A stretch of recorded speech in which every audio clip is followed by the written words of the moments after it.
Frozen is officially 10 years old today. It seems like yesterday I was in 7th grade and up and down the hallways everyone was singing Let It Go and annoying the hell out of everyone. When this movie came out, everyone swore it was the best Disney movie ever made, and that always made me wonder, did y'all even see The Lion King? The Frozen hype died down 2 years later, which is still a long time. I mean, this movie probably gave them $20 billion in merchandise, and at the time it was the biggest box office for an animated film. But how does it hold up 10 years later? It's a good movie, but it's no masterpiece. Everyone has talked about Frozen on the internet, but in this review, I'm going to talk about something I bet no one has mentioned yet. I'll let you know when we get there. Here's the plot for the one person who hasn't seen the movie. When the newly crowned Queen Elsa accidentally uses her powers to turn things into ice to curse her home in infinite winter, her sister Anna teams up with a mountain man, his playful reindeer, and a snowman to change the weather condition. While it did come out 10 years ago, the animation still holds up impressively well. Sure, it's not as grand as Frozen 2, but the animation, especially on the snow, looks so realistic.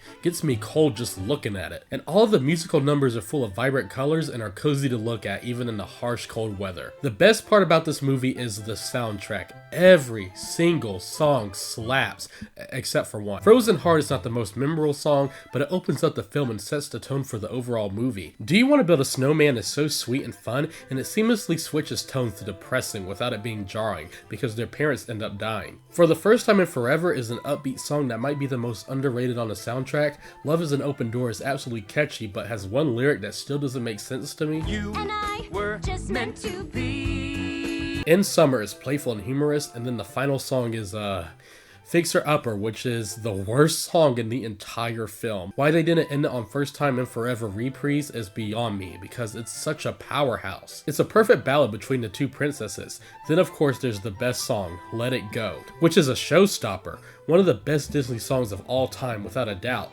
There's a reason everyone sang this throughout the hallways of my middle school. Idina Menzel lends a powerful, radiant solo number, which has stood the test of time, combined with amazing visuals and everything else. Oh yeah, and I forgot this song. It's okay. Damn, the soundtrack is a masterpiece. It's just so good. If only the story was as good.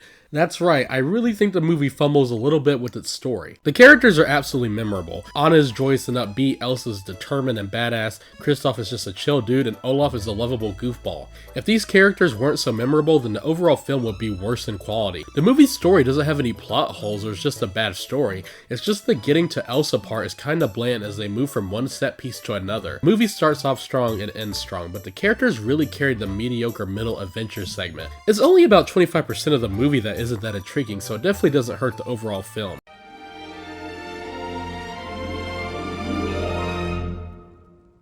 Oh, Anna. If only there was someone out there who loved you. Another flaw I have is the twist villain. Now I'm gonna be honest, I did not see this shit coming as a kid. When I was in the theater, my mouth dropped open. Now that I'm older and I can fully voice my opinions, it just feels like it comes out of nowhere. When you first watch the film, it's unpredictable, and it could serve as well within the narrative, but then you start thinking that maybe this movie could have fared well without a villain. The movie even serves well without having a princess fall in love with someone else. Sure, Anna likes Kristoff, but it isn't the main aspect of the movie. It's the love that Anna and Elsa have for someone, and I applaud Disney for taking a new approach to a Disney princess movie. But come on, a twist villain? And I also blame Disney for this movie because it really started kicking off their love for twist villains. Now to talk about the thing that I promise you no one has mentioned with this movie. What I love about Frozen is the opening. So like, get this. Before the movie, the aspect ratio gets really small. A Mickey Mouse cartoon starts playing. One that looks like it came from the 30s. The animation is extremely fluid and lively. The audio sounds like old Walt Disney himself recording Mickey. Mickey gets on a hayride with Minnie and pals, and Pete gets mad because he don't get no bitches. So you're sitting there like, okay, why are they playing a short film from the olden days? Then Pete does this.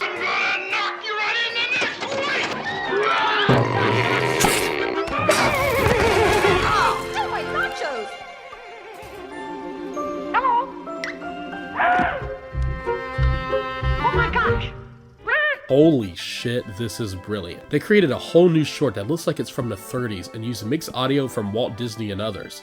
and it sounds so crisp and clean. Now it's all about Mickey in our world trying to get back to Minnie, who was behind the screen. This short flawlessly blends 3D visuals of Mickey and Horace trying to get back to Minnie in the black and white world. The things they come up with are extremely creative. If you haven't watched the short Get a Horse that played before Frozen, please do. Without a doubt, my favorite short in Disney history.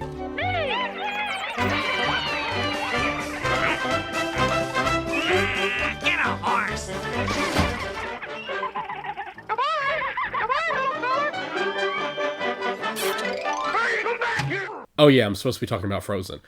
Frozen's good. While the story never intrigued me that much, the characters are lovable and the music is absolutely stellar. It has so many iconic moments, and I completely understand why some people hate it, and some praise it to be a masterpiece, but to me, it's just a good movie. The cold never bothered me anyway.